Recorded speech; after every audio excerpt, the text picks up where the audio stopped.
Les affaires judiciaires avec Radio Capitole Grand Reportage, c'est maintenant.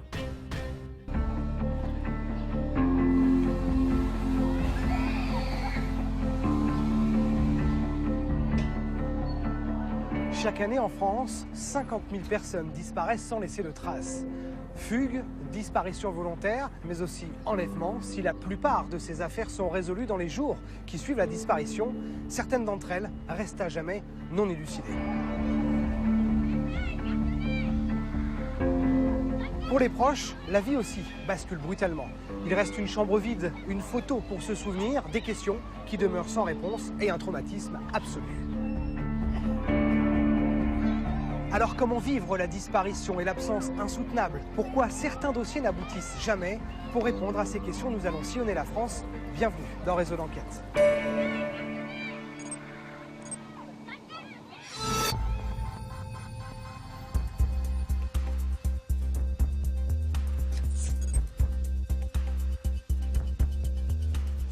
Comment allez-vous 3 ans et demi après la disparition de Lucas? Mais j'ai toujours un espoir quand j'ouvre la boîte aux lettres, ça c'est sûr. Qu'est-ce que vous attendez dans la boîte Une aux lettres? lettre de lui ou une lettre de quelqu'un qui sait quelque chose, qui nous révèle et qu'on arrive à le trouver, quoi. On a vraiment l'espoir de retrouver Lucas. Mais tout de suite, direction Bagnols-sur-Cèze, dans le sud de la France. Je vais rencontrer Éric et Nathalie Tronche, dont le fils Lucas a disparu le 18 mars 2015. Lucas avait 15 ans.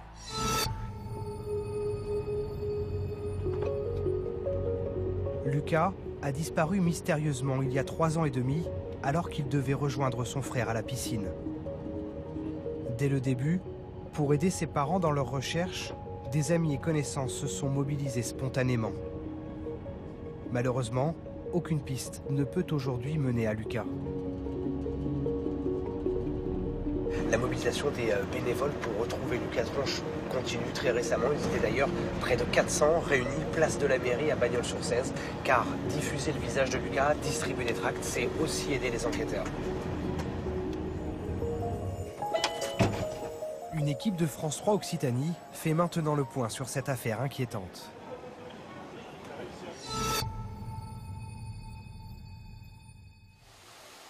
Bagnols-sur-Cèze, dans le Gard, est une petite ville calme. Mais depuis 3 ans et demi, tous les 18 mars, place de l'Hôtel de Ville, les habitants se réunissent pour ne pas oublier Lucas Tronche. Cette année encore, c'est sur cette place emblématique de la ville que les Bagnolais ont soulevé des centaines de photos pour réaliser une mosaïque géante à l'effigie de l'adolescent. 3 ans après la disparition de Lucas, le maire, un ami de la famille, garde toujours espoir. Aujourd'hui, toutes les recherches, tout ce qui a été fait a juste permis de fermer des portes, quoi. Mais aucune porte aujourd'hui n'est... À la fois, toutes les portes ont été fermées et toutes restent ouvertes. C'est notre sac à dos, quoi. On se promène tout le temps avec ce sac à dos avec nous, accroché à nous, et on essaye de vivre avec. Dès l'annonce de la disparition le 18 mars 2015, la mobilisation est rapide, massive. Mais les enquêteurs piétinent faute d'indices. Des dizaines d'auditions, suite à des témoignages, sont menés. En décembre 2016, la diffusion du portrait robot d'un homme européen aux yeux clairs, aperçu près du lieu de la disparition, est diffusée. Sans résultat à ce jour. Début 2018, la piste Nordal-Lelandais apparaît. Le tueur de Chambéry a des attaches familiales dans le Gard, mais d'après son téléphone portable, il était en Isère le jour de la disparition de Lucas. On a été amené à rencontrer les enquêteurs de la gendarmerie qui est en charge du dossier de Nordal-Lelandais pour qu'on puisse faire des recoupements et voir si cette piste pouvait être intéressante. Or, sans trahir un secret, puisque c'est apparu dans les médias, aucun recoupement, en tout cas, ne peut être effectué avec Nordal-Lelandais. Donc pour nous, la piste Lelandais n'est pas d'actualité. Lucas a disparu un mercredi en fin d'après-midi. Il avait rendez-vous avec son frère aîné à un arrêt de bus pour aller à la piscine. L'adolescent sans histoire, bon élève, adepte du scoutisme, aurait-il pu emprunter un autre chemin ce jour-là? Proches et enquêteurs cherchent toujours un début de piste. C'est qu'une personne qui se promène le matin il y a quelques semaines, qui me dit voilà, j'ai rencontré une personne qui est à 6 h du matin au bord de la Cèze et qui me dit il est tombé là, Lucas. Donc tout de suite, quand on a ça, on réagit. Je vais voir la personne qui a entendu ce propos. Elle me dit, voilà, vu la personne, je prends contact, je transmets à la police, la personne est auditionnée, voilà, puis ça donne rien. Sur le site Facebook, le visage de l'adolescent s'affiche du haut de ses 16 ans. En bonne place, le numéro de téléphone du SRPJ de Montpellier, chargé de l'enquête. Philippe Givry préside depuis le début de l'affaire cette association. Proche de la famille, il l'anime sans relâche. Ce qui nous motive déjà, c'est que Lucas, on le connaît personnellement. On sait que c'est un gars qui est super, c'est absolument anormal qu'il ne soit pas rentré chez lui. Au bout de 3 ans, c'est difficile de motiver un groupe de plus de 1000 personnes. On a besoin de pistes, de témoignages, parce que dès lors qu'il y en aurait un, on pourrait carrément focaliser cette force de l'association pour aller chercher Lucas quelque part, on ne sait jamais. La disparition de Lucas a soulevé une vague d'émotions, un sentiment d'incompréhension, bien au-delà du département du Gard. Lucas a disparu alors qu'il n'y avait aucune raison apparente. 3 ans et demi plus tard, la juge d'instruction et les enquêteurs en charge du dossier cherchent toujours à comprendre. Accident, fugue, enlèvement, suicide, toutes les hypothèses sont étudiées. De toute façon, les enquêteurs sont investis, que ce soit les enquêteurs du SRPJ de Montpellier, que ce soit les enquêteurs de l'OCRVP à Paris. Tous sont à cœur de retrouver Lucas, pour Lucas d'abord, pour sa famille bien entendu, qui vit des moments difficiles depuis cette disparition. Et parce que de toute façon, tant qu'une enquête n'est pas élucidée, elle reste en cours. Le temps file, interminablement long. Tant qu'aucun indice n'est venu faire émerger une piste sérieuse, proches et amis se raccrochent à tout et espèrent.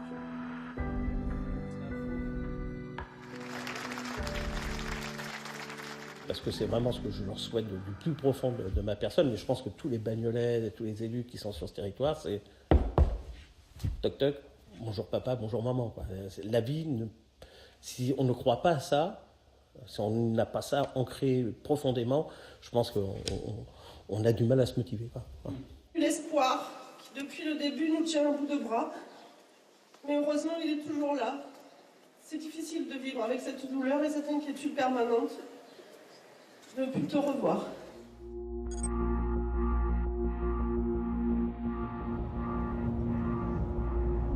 Lucas Tronche a grandi aux portes de la Provence. La demeure de ses parents est isolée. Elle se trouve à quelques kilomètres de Bagnols-sur-Cèze, une petite ville de 18 000 habitants. Lucas a été vu pour la dernière fois tout près de la maison par une voisine, avant de disparaître. Bonjour. Bonjour, Eric. Comment allez-vous 3 ans et demi après la disparition de Lucas? On continue à se battre, on essaye d'aller bien, d'avoir une vie normale. C'est pas facile parce qu'il y a toujours une part de notre vie qui est consacrée à Lucas, à sa recherche, on est très impliqué, mais après il y a une part de notre vie qui essaye d'être la plus normale possible. On Qu'est-ce travaille, que on c'est a des justement enfants. d'avoir une vie normale? On a nos 2 autres enfants, on a des amis, on sort, on part en vacances, on travaille, on a des collègues, on oublie pendant les durées de travail la disparition de Lucas. Il y a des moments où je me dis non, il faut pas que je pense à lui, j'arrête. Moi, Je le mets dans un coin de ma tête, je me dis j'arrête parce qu'autrement je sens que je m'effondre. Mais j'ai toujours un espoir quand j'ouvre la boîte aux lettres, ça c'est sûr. Qu'est-ce que vous attendez dans la boîte Une aux lettres? De lui ou une lettre de quelqu'un qui sait quelque chose, qui nous révèle et qu'on arrive à le trouver, quoi. On a vraiment l'espoir de retrouver Lucas. Il y a rien qui dit... Il n'y a rien qui dit qu'il lui est arrivé quelque chose de terrible, on ne sait pas. Est-ce qu'il n'est pas devenu amnésique? Enfin voilà, si vous voulez, il y a tellement de choses qui sont possibles que voilà, nous on veut continuer à diffuser son visage.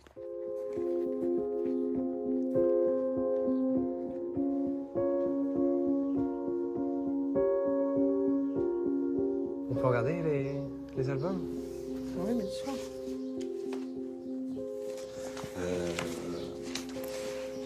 Là, donc là, c'était le voyage en Thaïlande. Chaque année, vous faisiez un grand voyage comme ça? On essayait oui.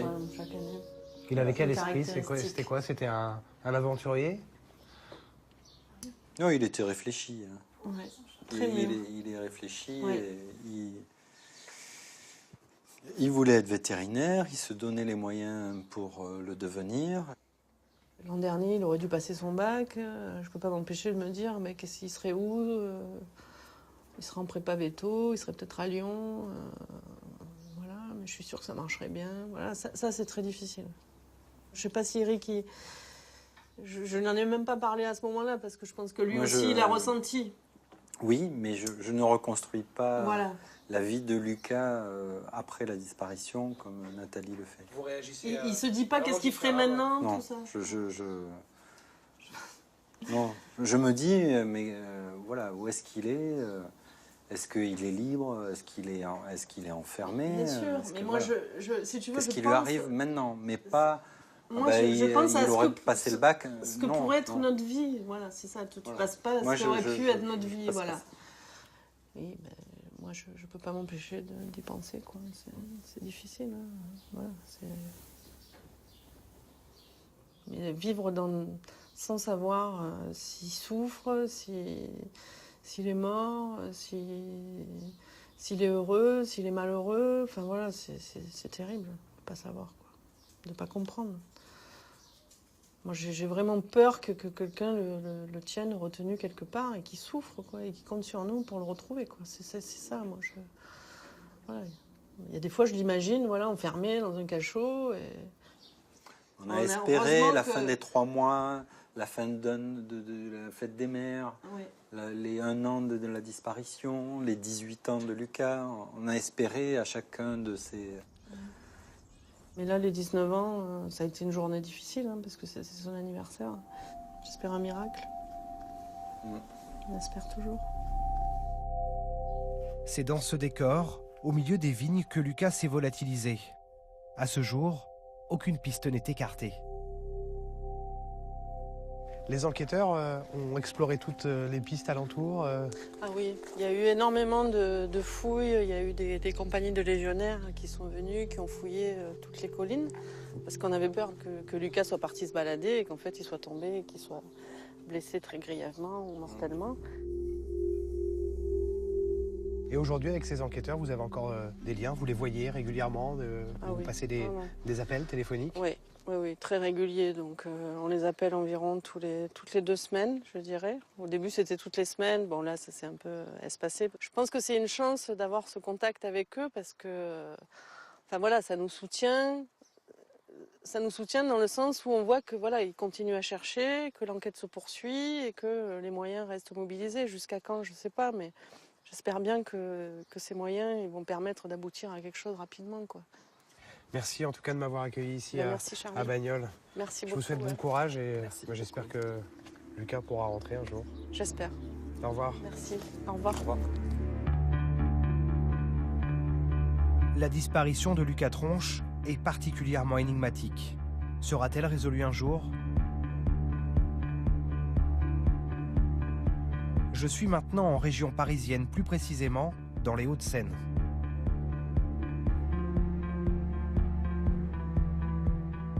En 2013, pour enquêter sur les dossiers sensibles, comme celui de l'affaire Lucas Tronche, une équipe spéciale a été créée. Elle est installée juste à côté du quartier de la Défense, où je me trouve. Cette unité fait partie de l'OCRVP, l'Office central pour la répression des violences aux personnes. Elle dépend directement du ministère de l'Intérieur et son travail est d'aider les autorités locales, police ou gendarmerie dans leurs investigations. J'ai maintenant rendez-vous avec celui qui dirige l'OCRVP, il s'appelle Philippe Guichard. L'OCRVP a une compétence nationale et peut enquêter sur tout le territoire français. Bonjour monsieur. Bonjour monsieur Guichard, merci de nous recevoir. Grâce à cela, l'OCRVP peut étendre le champ des recherches et proposer de nouvelles pistes aux autorités locales qui n'arrivent pas à avancer dans leurs enquêtes. Philippe Guichard, par exemple, pour l'affaire Lucas Tronche, vous avez repris tout le fil de l'enquête qui a été faite par les autorités locales sur le terrain? Alors l'affaire Lucas Tronche est un peu particulier parce qu'on a été saisi rapidement avec la police judiciaire de Montpellier. On n'a pas été saisi comme dans un cold case, si vous voulez, un dossier froid, sur lequel il y a eu de multiples investigations en local. Là, on a été associé très vite à la police judiciaire de Montpellier. Donc on a apporté une expertise téléphonique, par exemple, sur ce dossier. C'était quoi, cette expertise téléphonique ? L'expertise téléphonique, c'est quand il se passe quelque chose à un endroit donné, on essaye de vérifier si les bornes téléphoniques autour de cette scène, finalement, de crime, même si là, il n'y a pas de scène de crime, mais il y a une scène de crime supposée, on essaye de vérifier quel téléphone qui était présent, a pu borner autour de cette scène. C'est très compliqué puisqu'il y a beaucoup d'abonnés qui sont passés sur ces créneaux horaires. Surtout que le créneau horaire, on ne le connaît pas. Son frère l'a vu un petit peu avant. C'est ça. Son frère a pris les devants, il est parti avant lui à l'arrêt de bus. C'est exactement ça. À partir du moment où son frère ne le voit plus, on ne sait pas ce qui se passe. On ne sait pas ce qu'il a fait. On ne sait pas s'il avait l'intention ou non d'aller à la piscine, a priori pas. Qu'est-ce qu'il voulait faire? Qu'est-ce qu'il avait envie de faire? Est-ce qu'il avait un rendez-vous? Avec qui? Où? On ne sait pas. Donc c'est compliqué de partir sur un endroit très précis. Donc c'est pour ça que je dis qu'il faut élargir le champ des investigations systématiquement. Dans le dossier Lucas Tronche, l'OCRVP n'a pas encore réussi à aider les gendarmes chargés de l'enquête. Parmi les pistes envisagées, l'enlèvement. Depuis 2006, justement, le dispositif Alerte Enlèvement a été mis en place par le gouvernement lorsqu'un rapt est avéré. Importé des États-Unis, son déclenchement répond à des critères bien précis.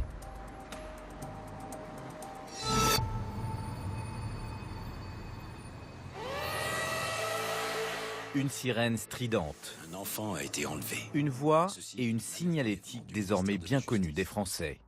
Le dispositif Alerte Enlèvement a 12 ans.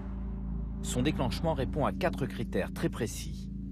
L'enlèvement est avéré, la victime est mineure, sa vie est directement en danger et des éléments permettent la localisation du ravisseur.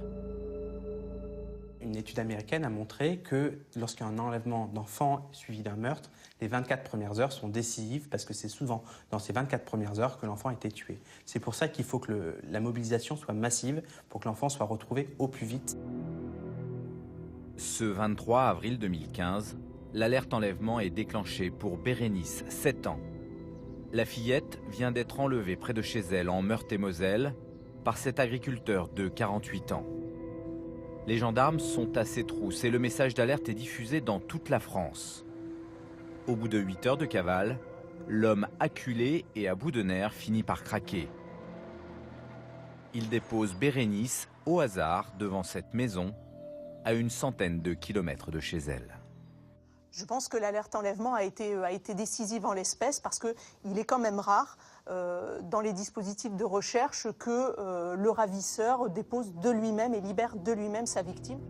Pour créer ce dispositif, le ministère de la Justice s'est inspiré de Amber Alert qui existe aux États-Unis et au Canada depuis 1996. 12 ans plus tard, le bilan français est éloquent.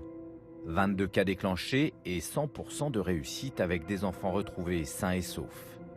La clé du succès, un message diffusé en boucle sur les réseaux sociaux, dans les médias et même sur les autoroutes avec un objectif, mettre le ravisseur sous pression. Un courriel à alerte.enlèvement. Le fait d'entendre à la radio, s'ils circulent sur l'autoroute, ils voient les panneaux d'autoroute, s'ils veulent prendre le train, ils voient dans les gares. C'est-à-dire que ça inonde la France. Il est pris dans un piège, il est dans cette toile d'araignée que les autorités ont su tisser avec Alerte Enlèvement. Une technique qui a parfaitement fonctionné dans le cas de Bérénice. Blottie dans les bras de son père, elle rentre chez elle saine et sauve. Son ravisseur sera condamné à 5 ans de prison ferme.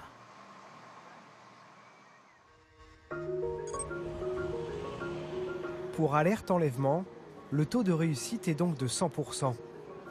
Alors certains affirment que ce dispositif n'est pas suffisamment utilisé, notamment à cause de ses critères trop restrictifs. Vous comprenez les associations qui soutiennent ces familles victimes de disparition, qui souhaiteraient que cette alerte enlèvement soit déclenchée plus souvent? Je les écoute en tout cas. Je ne sais pas si je les comprends, mais je les écoute. Je demeure quand même persuadé qu'il faut que ce soit vraiment exceptionnel. Il faut qu'il y ait un enlèvement avéré pour susciter des témoignages fiables. Si vous n'avez pas d'éléments à confier au public sur un message, qu'est-ce qu'il va vous donner comme élément ? Une fois, dans une alerte, on a été amené à donner comme information que l'auteur de l'enlèvement ou de la soustraction était parti avec l'enfant au volant d'un véhicule BMW noir. C'était insuffisant. On a eu un nombre d'appels impressionnant de la France entière nous expliquant avoir vu une BMW noire. C'est donc pas fiable comme critère de déclenchement, vous comprenez ? Il faut absolument qu'on ait des éléments précis pour susciter des témoignages précis. Sinon, on s'achemine vers des appels qui n'ont pas ou peu d'intérêt. L'alerte enlèvement, c'est 100% de réussite. Mais est-ce que les chiffres ne sont pas truqués en quelque sorte, vu qu'elle n'est pas déclenchée systématiquement pour une disparition inquiétante de mineurs ? Effectivement, les circonstances ont fait qu'il était, pas facile, mais disons qu'il était possible de retrouver l'enfant vivant. On peut considérer qu'on a eu un certain nombre d'alignements des planètes en quelque sorte pour qu'on ait 100% de réussite. 22 cas, 22 réussites, c'est un peu exceptionnel. Les services étrangers d'ailleurs sont étonnés de cette réussite. Merci Philippe Guichard. C'était le grand reportage, les affaires judiciaires sur Radio Capitole. On se retrouve juste après.